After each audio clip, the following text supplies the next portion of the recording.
information. Well, J.J. Batchelor and Joy Dyer join us now, and please step in. And we see you're wearing the traditional attire of many who come off of This is the Triumph robe. But ours are specially decorated. Oh. wait, that's a little too quick. Everyone's got to read them. Float Trip 2013. It started out as a cruise, but it became a float trip. And what am I to read into that? What is the float trip aspect? Well, we were floating at sea. I mean, literally, we were on a float trip. It was a great cruise. And then we had a float trip. So. And what was, we were just talking about how there was frustration and desperation and anger, and then there were moments where you felt really close and special with the people that you loved. The situation that we were in was a terrible situation, and there were a lot of just frustrating and horrible things to deal with, but what we were in awe of the entire time is the crew that was completely unselfish.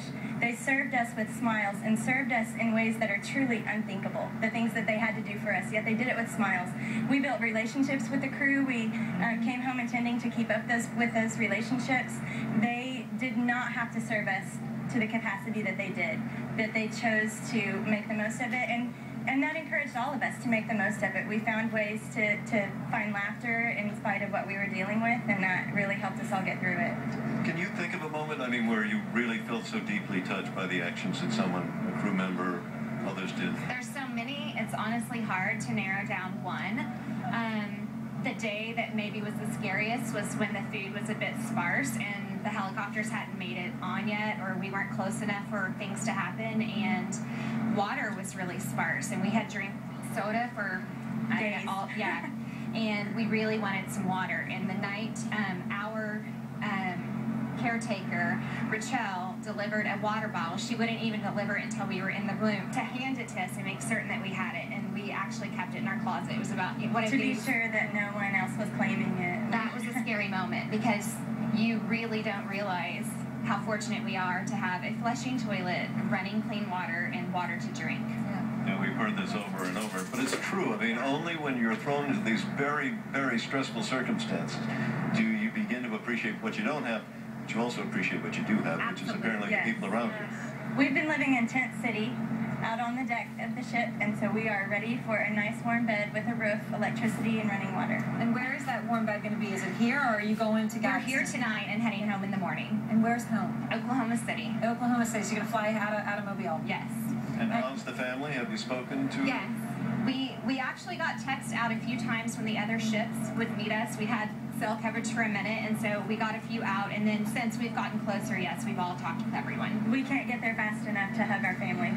Going to be an emotional reunion. You probably appreciate them in a way you didn't before, right? Of course. Absolutely. Everything really that is important is in such focus in situations like this.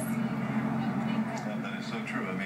You're cut off, but you have to focus on who you have. And so many people have spoken about this bond and about how they talk to people they never would have talked to. Right. How they did things, obviously, they never thought they would do in their lives. Were spoken about. There was general conversation for a while. Yeah, we were hearing that there's sort of all sorts of things that people don't want to talk about on television or say, but they were talking about their dignity is lost when you're in that sort of situation, and we all just cope with it together.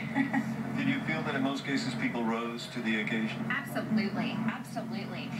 It was just bonding, even with the people we had never met before, Brandon and Dora, and we all helped put the ropes together to put the sheets together, and then all rotating to keep the seats and getting one another food and saving places and just things that people do. And the same thing with the crew.